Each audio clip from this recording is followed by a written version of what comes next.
तेन सदा निरस्तकुहकं सत्यं परं धीमहि।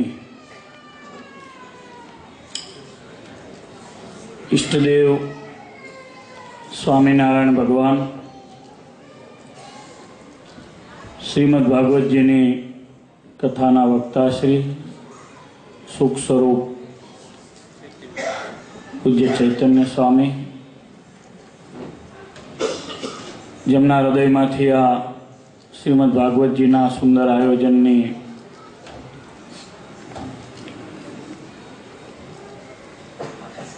કથાની આપણને સૌને જેમને લાભ અપાવવાની તમન્ના છે એવા સદગુરુ પુરાણી સ્વામી ધર્મવલ્લભદાસજી, મારા ગુરુ તુલ્ય પૂજ્ય સદગુરુ નારાયણ પ્રસાદ સ્વામી, સ્નેહી આદરણીય મારી સાથે પધારેલા સંતો પૂજ્ય ભગવાનદાસ સ્વામી, શ્રીજી મહારાજના લાડીલા સમગ્ર ગાબાણી પરિવાર, ઉપસ્થિત શ્રીહરિના લાડીલા ઘણા બધા ભક્તો જાણીતા છે. પેલી બાજુ ભીખાભાઈ બેઠા છે, પ્રભુદાસભાઈ છે, દેવસીભાઈ છે, લાલજીભાઈ છે. સૌ ભાવિક ભક્તોને મારા ભાવથી જય સ્વામિનારાયણ.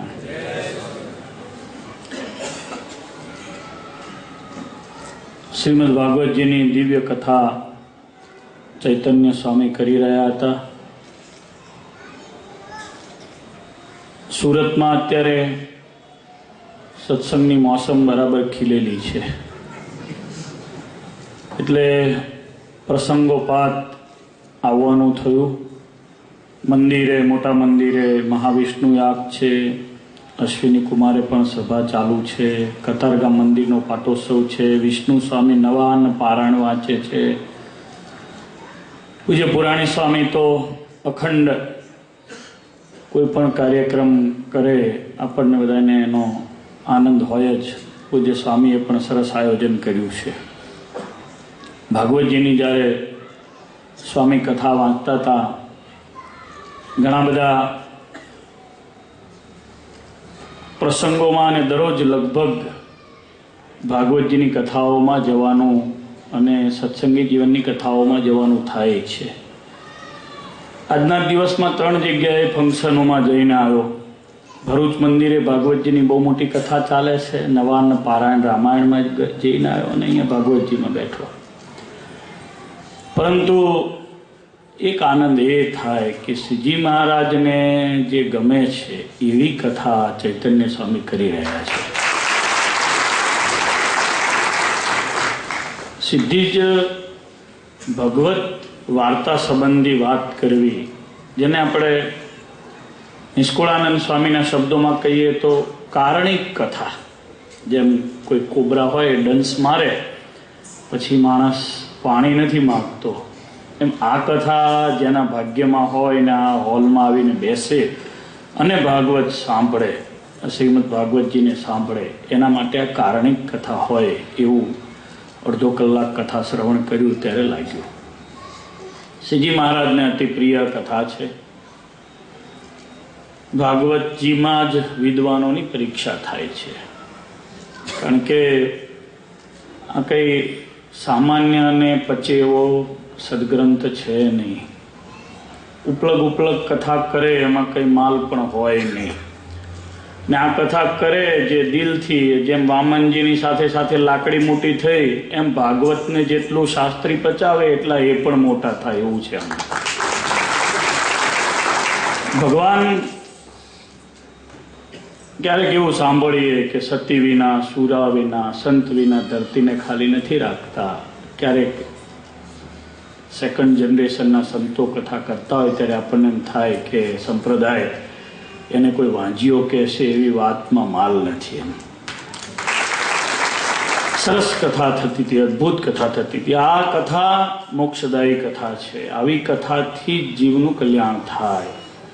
ભગવત કથા વાર્તા વિના, સત્સંગ વિના જીવના કલ્યાણનો ઉપાય થતો નથી.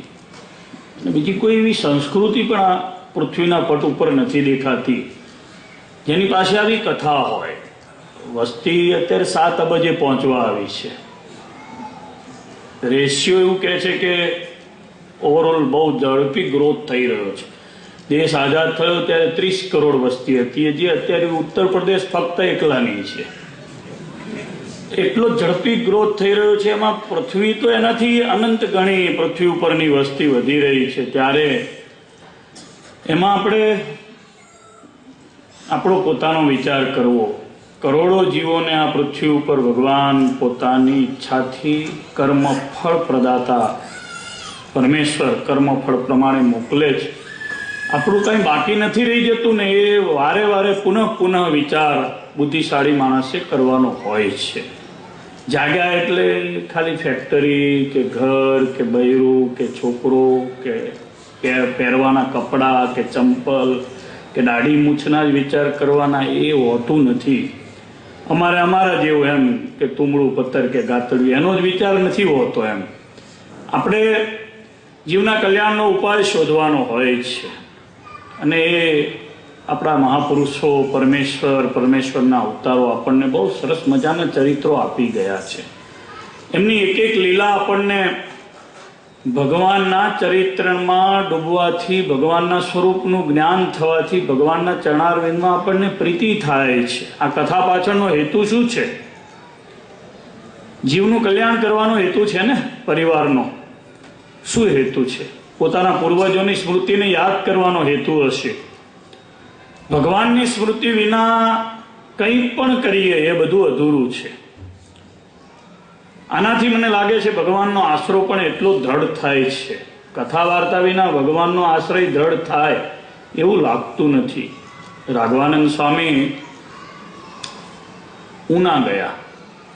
ઉનામાં ગણેશ શેઠ, બહુ મોટા શેઠ. ઉનાનું મંદિર શાસ્ત્રી મહારાજે મારા ખ્યાલ પ્રમાણે શિખરબદ્ધ મંદિર તૈયાર કર્યું.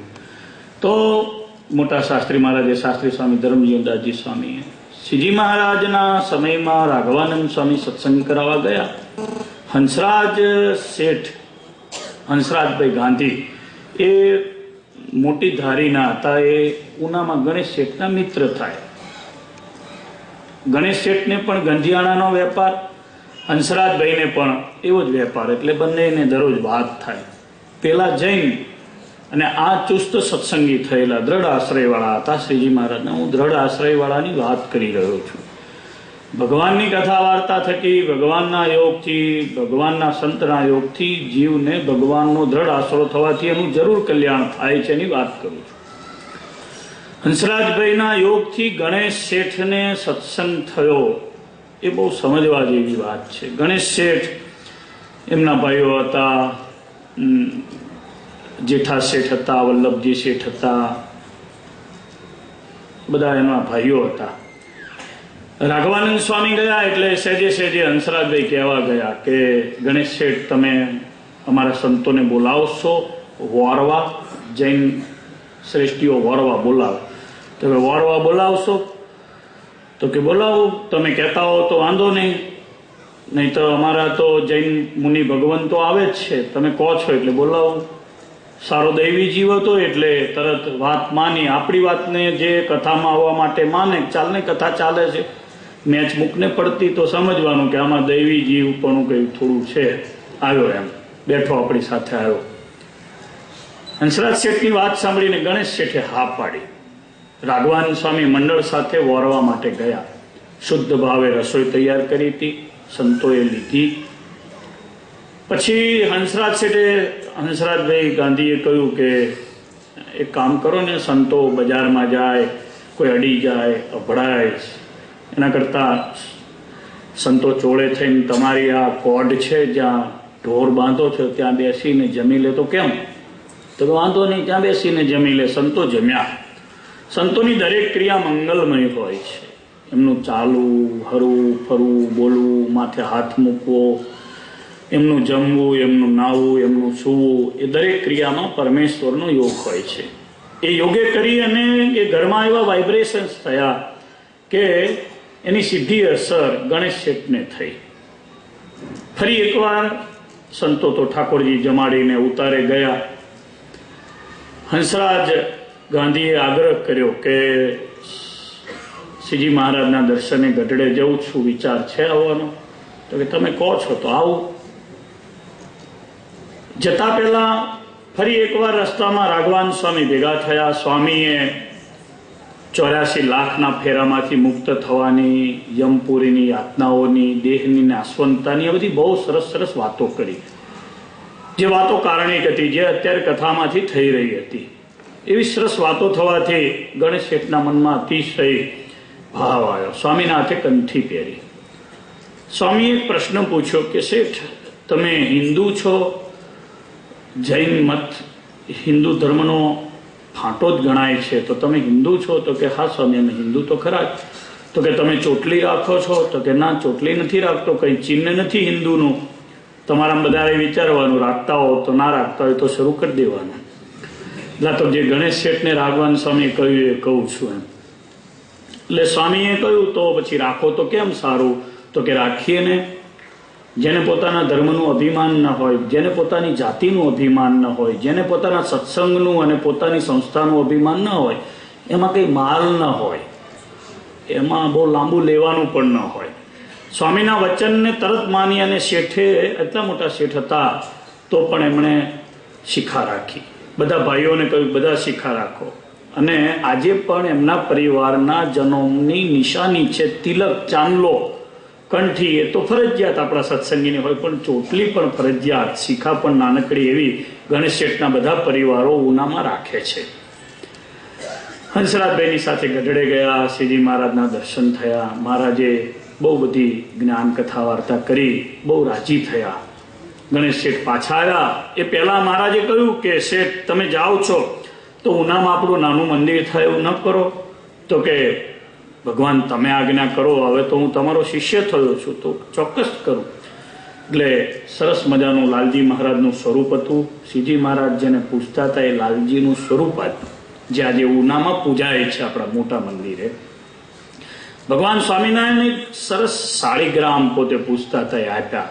એવું કહ્યું કે આ શાળીગ્રામ છે ને, અમે જ્યારે વન વિચરણમાં હતા ત્યારે અમારી સાથે રહ્યા છે, અને એકવાર બહુ તરસ લાગી ત્યારે આ શાળીગ્રામ અનેક કમંડલું પાણી પી ગયા છે. આ અમને પ્રત્યક્ષ અનુભવના નારાયણ છે, એ અમે તમને રાજી થઈને આપીએ છીએ. બંનેને લઈ ગયા.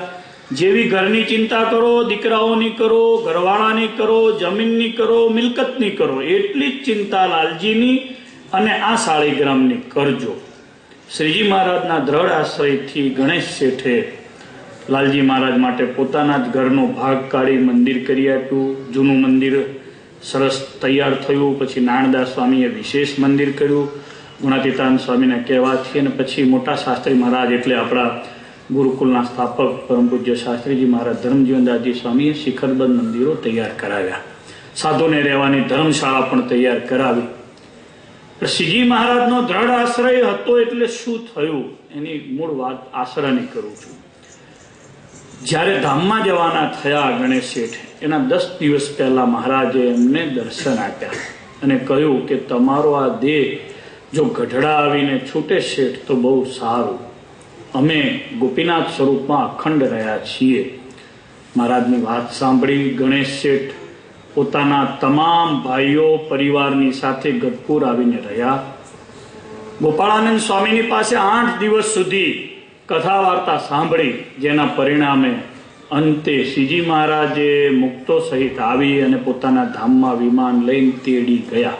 આ વાત આશરાની વાત છે. જેને ભગવાનનો વિશ્વાસ હોય એનાથી ઘણું બધું થઈ શકે છે. જેને ભગવાનનો વિશ્વાસ નથી એનાથી કંઈ થઈ શકતું નથી. જેના ભગવાનનો વિશ્વાસ છે, મારા પરમેશ્વરે શ્રીમદ ભાગવતજીની કથા એક પલાઠીએ બેસી અને અનેક મહિનાઓ સાંભળી છે, તો હું કેમ ન સાંભળું?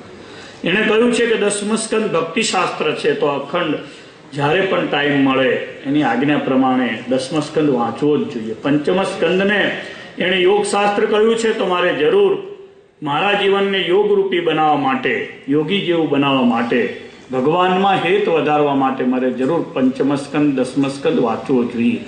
આ શ્રીજી મહારાજની વિચારધારાને અનુરૂપ આ દિવ્ય કથા થઈ રહી છે. મહારાજને પ્રાર્થના કરું છું કે જેવી ગણેશ શેઠને ભક્તિ આવી, ગણેશ શેઠને આશરો થયો, એવી આ કથા દ્વારા યજમાન પરિવાર, સમગ્ર ગાબાણી પરિવારને એવો મહારાજનો આશરો થાય, એવી ભગવાનની ભક્તિ ઉદય થાય, એટલી વાત કરું છું. અંતે વડતાલવાસી લક્ષ્મીનારાયણ દેવ, હરિકૃષ્ણ મહારાજ આપ સર્વેને પોતાના ચરણ કમળનું ખૂબ સુખ આપે, ભજન ભક્તિનું બળ આપે.